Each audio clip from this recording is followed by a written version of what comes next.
کا فرمان سنا۔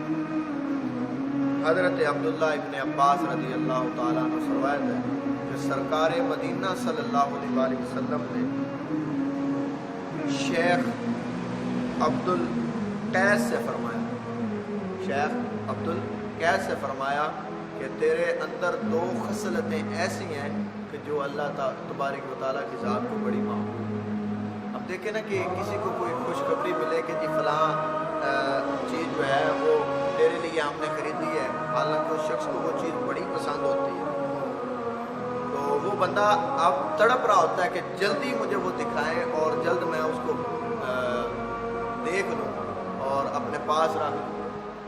تو اب حضور نے عبدالقیس سے فرمایا کہ رب کو تیری دو خصلتیں بڑی پسند ہیں۔ اب اس کا اندر کا جو دل ہے، دل جو ہے وہ بار بار کہتا ہے کہ اب وہ پتہ نہیں کون سی۔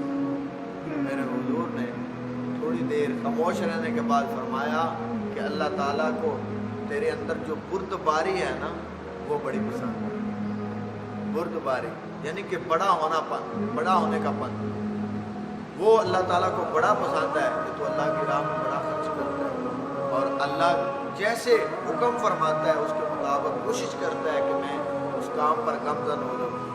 عرض کرتے ہیں عبدالقیس یا رسول اللہ دوسری کون سی خصلت ہے؟ تو میرے حضور نے فرمایا کہ جو تو کام میں جلدی نہیں کرتا بلکہ احسن طریقے سے سوچ سمجھ کے کرتا ہے، تو اللہ تعالیٰ کو وہ تیری دو خصلتیں